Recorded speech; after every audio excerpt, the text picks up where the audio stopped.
The Texas sun scorched the plains, a relentless blaze that turned the air to liquid heat. Jack Morrison, a weathered man of 42, had been tracking a wounded Mustang for hours when a scream sliced through the desert stillness. It was raw, desperate, a sound that burrowed into his bones.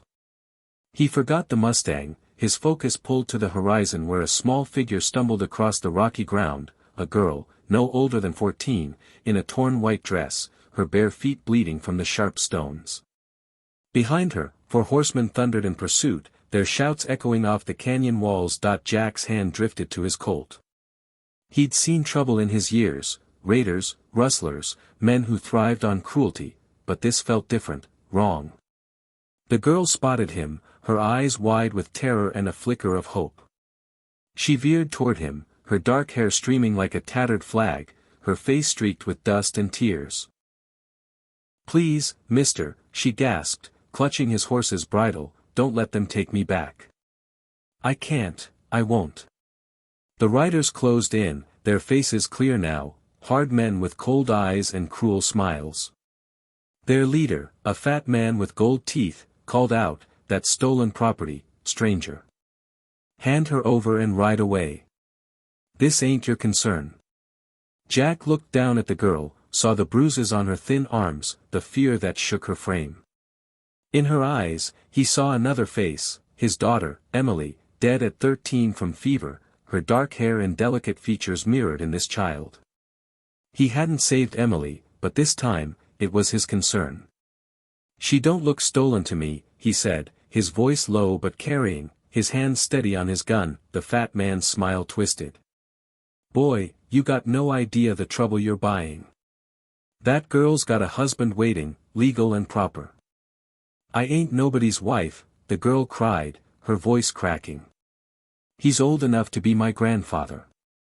They sold me like cattle." A cold rage settled in Jack's chest, a familiar fire he thought had died with Emily. These weren't just men chasing a runaway, they were predators, and this child was prey. "Seems to me the lady's made her choice," he said, still quiet, still steady. The riders fanned out, 6 guns against his 1. The fat man's patience thinned. "Last chance, cowboy. Walk away, or we'll dig your grave next to hers." Jack glanced at the girl, Sarah. She'd whispered her name, clinging to his stirrup, her eyes pleading. He saw Emily again, saw the chance for redemption he thought was gone. But then, hoofbeats thundered from the east, a dust cloud signaling 8, maybe 10 more riders. His jaw tightened. This wasn't a chase, it was a trap, herded to this spot. "Sarah," the fat man sneered, gold teeth glinting, "you see what your foolishness has done? This man's gonna die because of you." "I'm sorry," Sarah whispered, trembling against Jack's horse. "I didn't know." Jack wasn't listening to apologies. The canyon walls blocked retreat, the only path was south, into the Badlands where a man could vanish forever. "Sarah, you know how to ride?" he asked, eyes on the riders. "My daddy taught me," she said, swallowing hard, "before he died and left me to Uncle Pete." Uncle Pete. Jack filed that away, family who sold their own blood. The new riders crested the ridge, led by a man in a black suit, silver hair slicked under an expensive hat. Even from a distance, his authority was clear, the others deferring to him. "Mr. Callaway," the fat man called, "got her cornered, just like you said." Callaway. Jack knew the name, land baron, cattle king, whispered to own half the judges in 3 counties. A man who took what he wanted and buried anyone who stood in his way. Callaway's pale eyes fixed on Sarah like she was livestock. "Miss Sarah," he said, voice smooth as venom, "you've led us on a chase, but playtime's over. You have a wedding to attend. I won't marry you." Sarah's voice broke. "I'm 13. Old enough to bear children," Callaway replied coldly, "and young enough to be trained. Your uncle was generous, $300 and a parcel of land. Fair for damaged goods." Jack's knuckles whitened on his reins. Damaged goods.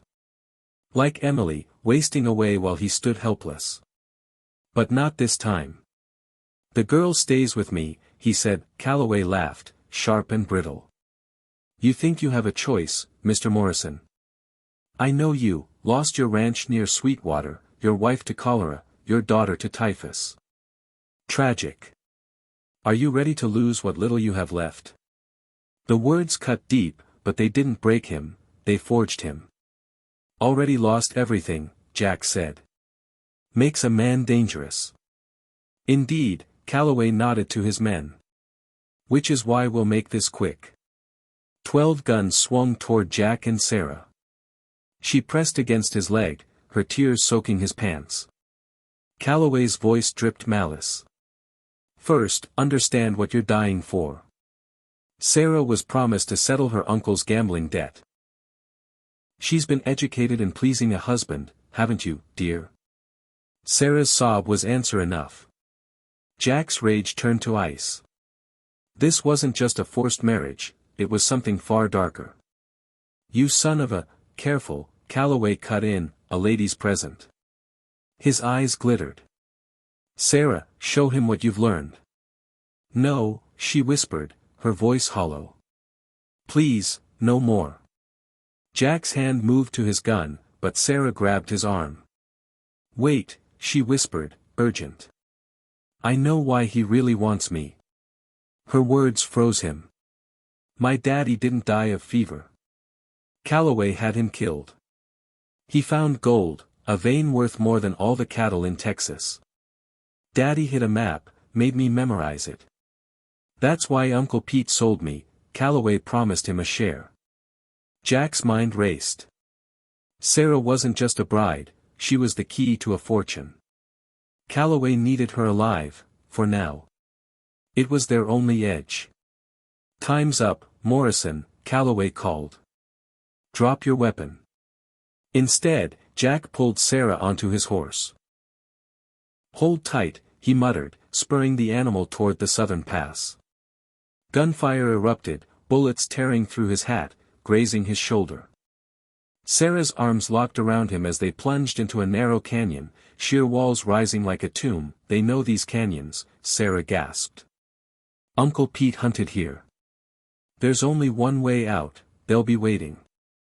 Jack remembered the old mine shafts, abandoned by prospectors decades ago. Some might still be passable. Sarah pointed to a ledge leading to a copper mine. It's dangerous, Daddy said men died there. But death was behind them, 12 guns strong. They inched along the ledge, hooves slipping on loose rock, 100-foot drop below. Bullets ricocheted as they reached the mine's black maw and plunged inside. Darkness swallowed them. The tunnel was tight, air thick with dust. Then, fresh footprints appeared in the lamplight. They weren't alone. A figure emerged, an old Mexican, face creased with worry. Senor Morrison, I am Miguel Santos. I knew your father-in-law. Jack remembered him, a miner from Emily's grandfather's ranch. What are you doing here? Santos glanced at Sarah, eyes heavy. Word travels. There's a price on your head, $500, dead or alive. I'm here because of my granddaughter, Rosa. Callaway's men took her at 14. We found her body in the river. Jack felt Sarah shudder. Another girl, another family broken. Callaway's running an operation, Santos said. He keeps girls at a ranch house north, 5 or 6 now. I've tracked him for years. Sarah's voice trembled. He owns the sheriff, the judges. Santos smiled grimly. He can't kill what he can't find. These tunnels lead to Apache caves. I know the way. They moved deeper, Sarah's feet bleeding, leaving a trail. Voices echoed, Callaway's men had found the entrance. Then the floor collapsed, plunging them into darkness. Jack shielded Sarah as they hit bottom, ribs screaming. Torchlight flickered above, ropes descended. Santos led them to a new tunnel, ancient Apache markings on the walls. In a vast chamber lit by sunlight shafts, Jack set Sarah down by a pool, her ankle broken, skin clammy. She needed a doctor, not a cave. Sarah, Jack said, "Tell me about the map." Her eyes were too old for her face. Daddy was a federal marshal, undercover. The map isn't just gold, it's mass graves, dozens of girls. He was trying to save them. Boots echoed closer. Jack carried Sarah, following Santos, but she grabbed his arm. I lied. Daddy made 2 maps. My cousin Emma, 16, at Callaway's ranch, she knows it too.